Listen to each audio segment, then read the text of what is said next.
Today I'll be teaching the piece Monet's Garden to help illustrate how to find the truth in music. Finding the truth really just involves anything that you can do to make the piece easier or more accessible for your student. And usually this involves looking for patterns of some type. And if you can connect those patterns with something that the student already knows, then their learning and their comprehension just increase, and the speed at which they learn the piece will also increase. And as human beings, when we look for patterns, that helps us make sense of the world.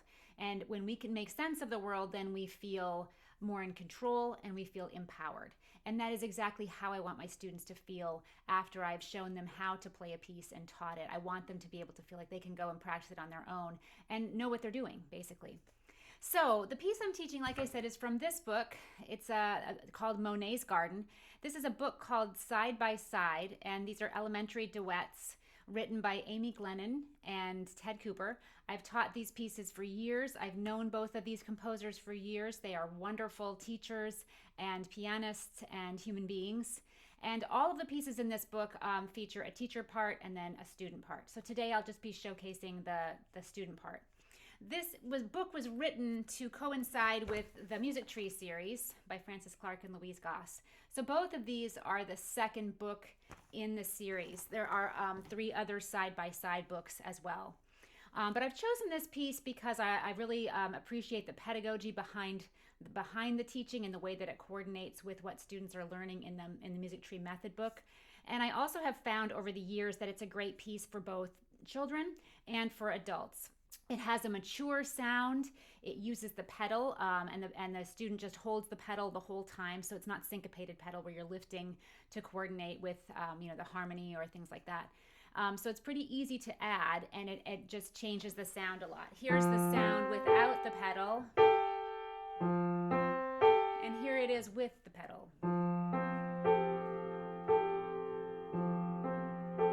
So you can hear the difference in the way the sounds are blending together in the second one. The other thing is that I think the subject matter, Monet's Garden. Monet, of course, was an impressionistic artist, and so that's I think appealing for adults as well. And so you could say that this is a student's first impressionistic piece. Other impressionistic music by composers like Debussy or Ravel are quite difficult, so this one is accessible for beginners. So here is the score for Monet's Garden. You'll notice that it is in 6/4 time, so students should be familiar with this, although this might be one of the pieces they've encountered in 6/4, although it's really not too different from 4/4 time. We're just adding 2 more pulses. Also, the piece uses quarter notes, half notes, and whole notes, and you can see I have some arrangements of those behind me on the board. One of the things that I have found that I really need to prepare before I teach this piece is the long notes. There are whole notes that are shown throughout, and I'll just highlight those whole notes. Oops, not that one. And this one and that one. And those whole notes often can be shortchanged, and the students don't hold them all the way out for 4 pulses. So I think some really smart teaching would involve preparation either the week or 2 weeks prior to introducing this piece, where you really help students feel those long notes. And so you could do some echo, clap and count echo type activities, 1, 2, 3, 4, and then the student echoes, where you really hold that note out. You could involve the larger muscle groups by walking 4 pulses and holding for the whole notes. You could do some swinging activities. Swinging one arm and getting the whole body involved is very, very effective for helping students realize that 4 quarter notes fit into one whole note. You could also do some tapping and counting activities where you put the keyboard cover down and you tap notes. You could even have them just, if they're learning their notes, perhaps you could say find a D anywhere on the keyboard. Use finger 2, and let's hold this for 4 pulses. 1, 2, 3, 4. And so on. You could have them practice finding different notes in that way. So all of those would be great preparation for the rhythm in this piece. I believe that rhythm is not just counted, it's also felt inside our bodies. So you'll often hear me say that when we prepare rhythm, this is something we need to feel, and with small parts of our bodies and also large. And then as you can see, the rhythm cards behind me, I have these in the studio where I teach, and this would be another fun activity where you could take groups of notes and have the students put together 6 pulse, groupings. Like you see here, you'll see the 6 quarter notes, and then also you'll see 2 quarters, 2 halves, a whole note, and a half note. All of these equal 6 pulses, and these are all rhythm values that you see in this piece. So rhythm preparation will be very important for this piece. So then when you go to teaching it, the piece really has 3 musical ideas, and I'll show those with the brackets that I make. This first bracket is in this raspberry color here. That's idea number 1. I'll just play that. 1, 2, 3, 4, 5, 6. 1, 2, 3, 4, 5, 6. And I would ask the student what they observed if I was demonstrating this, and I probably would do that without the score in front of me at first, so they can just focus in on looking at the keyboard just the way that you are right now. And I would want them to see that the left hand is just made of bass F and middle C, and those are both landmark notes that the students are learning as they are learning to read and then read by intervals. So this is a great starting position for this piece. This is one of the things I was talking about when I said there's good pedagogy behind this piece. The composers wrote this beautiful elementary piece that's very accessible for students, and then it also starts in the position of those landmark notes that we ask students to be comfortable with first before they learn other notes. So it's really great. And so hopefully the student would notice that it just uses those 2 notes, and those make an interval of a fifth. An interval is the distance between 2 keys. So we can count the white keys, 1, 2, 3, 4, 5, and we're playing the top and bottom there. And that is actually the only position the left hand ever plays in this entire piece. So the students will see that the left hand's whole job is to play bass F and middle C, not together but one at a time. And then the right hand, we would want them to see that that is a second when you go from one note to the very next. That's an interval of a second. We can count 1, 2, and you play them together. Those are harmonic intervals. So that is the first musical idea. The second musical idea is in this aqua color right here. And I'll just play this now. Now in the first pattern, finger 2 played treble G, which is the third of the landmark notes that we introduce. And both bass F and treble G do relate to the bass clef and treble clef sign. So there's a lot of meaning behind choosing those as landmark notes. So finger 2 is on G in the first musical idea. When you get to the second musical idea, the right hand finger 2 moves to D. I'm just going to put a D right there. And then in the following measure, the right hand finger 2 moves to E. So I'll put an E right here for that starting note. So the second musical idea sounds like this. This is the aqua bracket. 1, 2, 3, 4, 5, 6. 1, 2, 3, 4, 5, 6. And again, the right hand only uses seconds, even though it's moved. Now the seconds are melodic, so we play them one at a time, and we start in different places. But the pattern is the same, 2, 3, 4, 2, 3, 4. Okay, so that is the second musical idea. The third musical idea I will put in this apple green color. And this, if you notice, also starts down on that D, finger 2 on D. This time the pattern is a little bit different though. You can hear how I do that, and then I will also move up to finger 3, to finger 2 on E. So here's the third musical idea. 1, 2, 3, 4, 5, 6. 1, 2, 3, 4, 5, 6.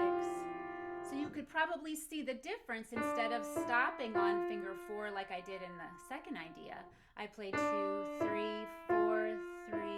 So just a slight variation, and then 2, 3, 4, 3. And so all seconds, but now using these tallest 3 fingers in the middle in different ways. So this piece is great because it gets focused on 5 and 1 in the left hand, and then 2, 3, 4 in the right hand. And that really is the truth of the piece. The left hand is just a fifth, 1/5, bass F and middle C, and the right hand is all made of seconds. The right hand is the only one that moves. The left hand stays put. So that is the truth of the piece. So once I've talked about that and played those three ideas, then I would have the students look at their score, and I'd probably play all the way through the piece for them. Before I do that, though, we'll just talk about a few things that I would do with each section when we practice it. So for the first bracket, I would have them tap and count. Even though they do have experience with 6/4 time and you've done some of those preparatory activities, still a good idea to actually connect what they're seeing on the page with what their hands will do. So if you haven't tapped and counted before, you tap the hand that plays, like 1, 2, 3, 4, 5, 6, 1, 2, 3, 4, 5, 6, and make a big deal of that long whole note. And that would be tapping and counting. You could do that for each new section. Here's the second one. 1, 2, 3, 4, 5, 6. 1, 2, 3, 4, 5, 6. And here's the third musical idea. 1, 2, 3, 4, 5, 6. 1, 2, 3, 4, 5, 6. And I do like my students to count as they're tapping. That's a great way to experience the rhythm of the piece without having to worry about which fingers that are used. So it's a great practice step. And then finally we would take a look, and I would have them play each of those brackets. And the main thing that would be important in practicing bracket number 2 and 3 is that they are able to practice the move. So they're going from finger 2 on G, that's their first position, down to finger 2 on D, finger 2 on E. And I like the students to just vocalize that out loud as well. So finger 2 on treble G, finger 2 on D, finger 2 on E. And they may have to do that multiple times to feel really comfortable with those moves. So once the students have seen the music, they will probably very quickly realize that the rest of the piece is the same as the first idea. So in other words, I'll use the same berry color here. Those two measures are the same as idea number 1. Those two measures are the same as idea number 1. Those two and those two. And so then they can see that to learn the piece, they really have those 3 musical ideas, and it's all fifths and seconds. So it's a beautiful piece. Like I said, I've had so many students love playing this. It has a beautiful duet as well. And I have to say the duet is beautiful, but then this piece also as a standalone solo is just lovely to play because it has the big sound with the pedal. So I'll demonstrate that now so you can see my arms, because there is some nice back and forth big movement of the arms. So here it is, and I'll count along. You can count along or tap your hands as I play. 1, 2, 3, 4, 5, 6. 1, 2, 3, 4, 5, 6. This is the second line. 3, 4, 5, 6. 1, 2, 3, 4, 5, 6. Now the right hand moves down, and then the right hand moves again to E. 2, 3, 4, and then line 3. Here's that first musical idea again. 1, 2, 3, 4, 5, 6. 1. Moving down to the D.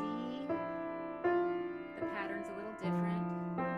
E, F, G, F. 1, 2, 3, 4, 5, 6. 1, 2, 3, 4, 5, 6. 1, 2, 3, 4, 5, 6. 1, 2, 3, 4, 5, 6.